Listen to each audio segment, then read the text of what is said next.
L'invité de la rédaction, il s'agit ce matin au micro d'Eva Soto d'Ulrich Stéphane Savary, il est vice-président du Jewish Labour Movement et il évoque la lutte interne au sein du Parti travailliste britannique autour du cas Corbyn et de l'antisémitisme. Ulrich Stéphane Savary, bonjour. Bonjour. Merci d'être avec nous ce matin sur Judaïque FM. Même s'il n'en est plus le chef, Jérémy Corbyn a été réintégré au Parti travailliste. Comment ce retour est possible après toutes les preuves amassées contre lui en matière d'antisémitisme? Alors c'est assez compliqué, c'est parce qu'en fait Jérémy Corbyn a été réintégré en tant qu'adhérent du Parti travailliste, mais il n'a pas été réintégré en tant que député travailliste.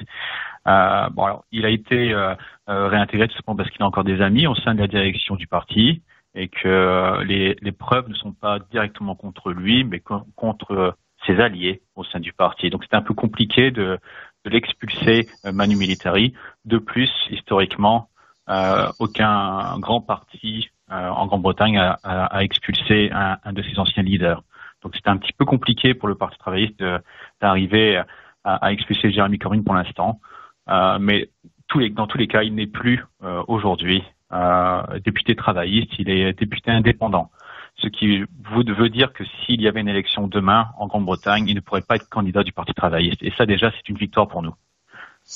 Ulrich Stéphane Savary, vous dites ça déjà, c'est une victoire pour nous, pour vous au sein du Jewish Labour Movement. Oui. Vous avez beaucoup lutté contre Jérémy Corbyn au point même de ne pas le soutenir lors de la dernière élection face à son rival conservateur qui a remporté l'élection. Oui. Et c'est la première fois que ça arrive dans toute l'histoire du Jewish Labour Movement. Alors aujourd'hui, comment réagissez-vous à cette réintégration de Jérémy Corbyn qui n'en est pas une et surtout, quel est le rapport de force entre vous et les défenseurs de Corbyn au sein de ce parti?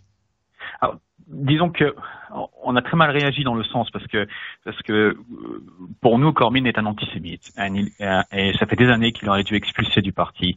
Malheureusement, ça n'a jamais été le cas.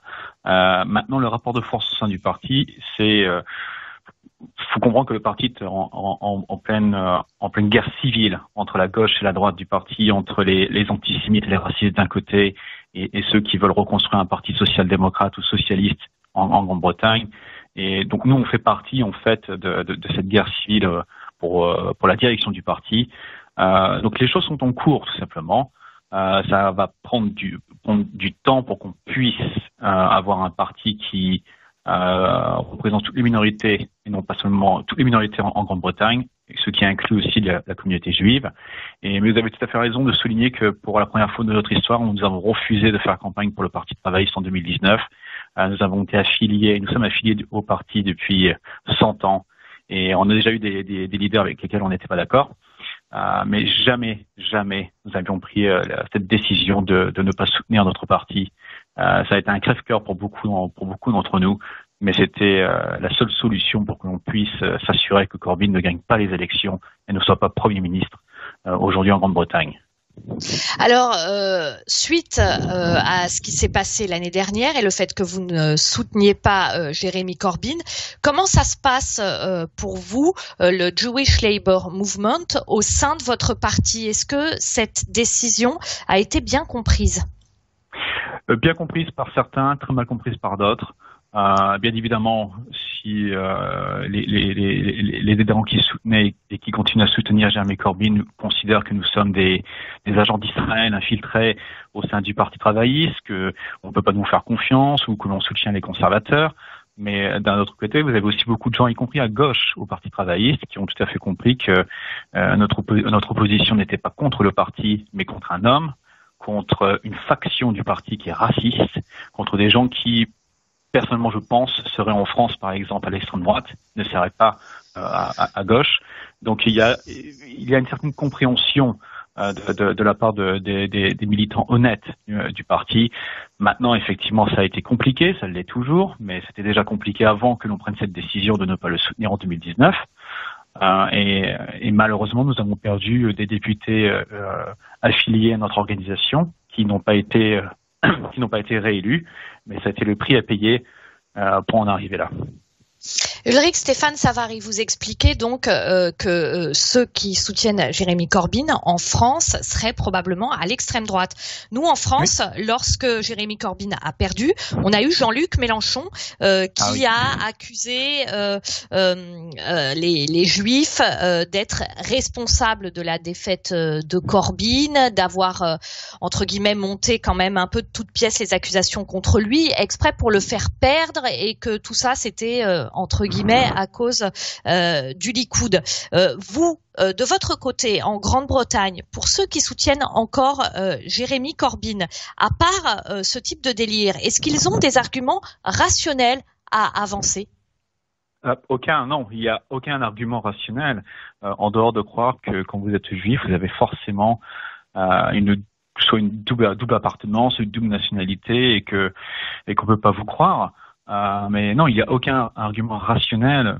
Moi-même, je ne suis certainement pas un supporter de Netanyahou, mais j'ai été à plusieurs reprises, on m'a demandé d'expliquer ma position par rapport à Israël, mais expliquer ma position par rapport à Netanyahou, au point que c'est devenu une obsession. C'est-à-dire que dès que j'ouvre la bouche lors d'un meeting, vous aurez toujours quelqu'un qui va me demander ce que je pense de ce qui arrive en ce moment à Gaza ou en Israël ou en Cisjordanie, etc. Même si ça n'a rien à voir avec ce que l'on discute lors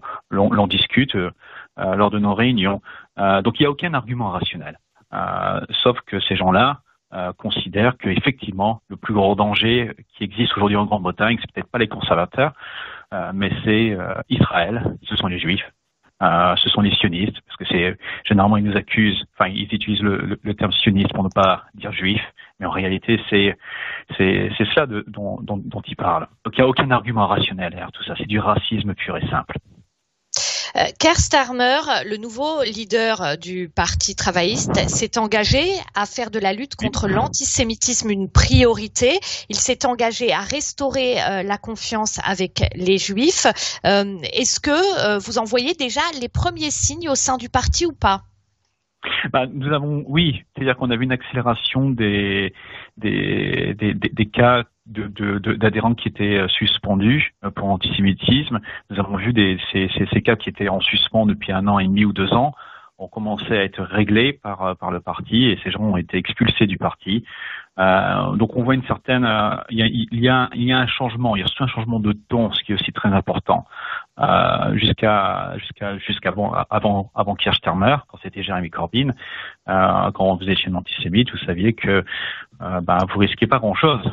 Aujourd'hui, c'est un peu plus compliqué pour eux. C'est-à-dire que l'atmosphère a changé. Et à cause de cela, le parti a perdu et perd 250 adhérents par jour. Ce sont généralement des gens de l'extrême gauche ou qui soutenaient Jérémy Corbyn qui s'en vont. Et personnellement, je pense que c'est une bonne chose. Maintenant, il y a encore beaucoup de choses qui doivent être mises en place, et Keir Starmer a intérêt à passer aux actes.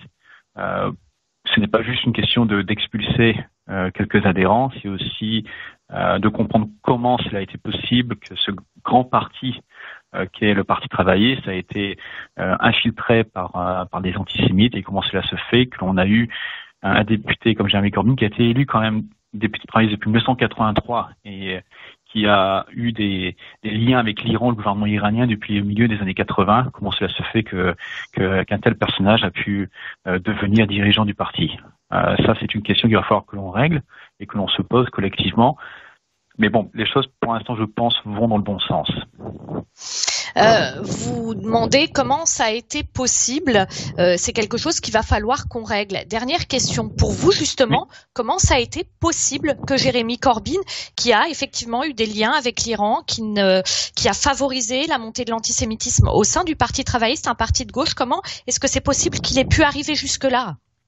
Il y a une grande différence entre la gauche britannique et la gauche européenne, enfin le reste de la gauche européenne, c'est que la gauche britannique n'est pas idéologique. Elle est basée sur une certaine forme de pragmatisme de gauche, social-démocrate. Donc quand vous n'avez pas forcément une idéologie très claire, vous allez avoir des gens qui gravitent autour de cette gauche, qui n'ont pas forcément, qui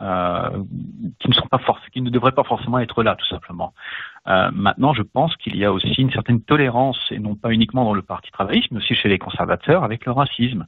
C'est pas forcément une question importante quand vous faites campagne lors des élections générales en Grande-Bretagne. Vous avez très peu de gens qui vont vous parler du racisme qui existe dans la société britannique. Donc, quand vous partez de ce fait-là et que vous êtes pragmatique, vous considérez que si vous avez quelqu'un qui est capable de gagner des voix dans un siège en particulier, vous allez mettre cette personne comme candidat. Et c'est comme ça que vous vous retrouvez avec des personnages qui ne devraient pas être élus et qui se retrouvent dirigeants du parti. Ulrich Stéphane Savary, merci beaucoup d'avoir été avec nous ce matin sur Judaïque FM. Bonne journée à vous. Je rappelle donc que vous êtes le vice-président du Jewish Labour Movement. Bonne journée.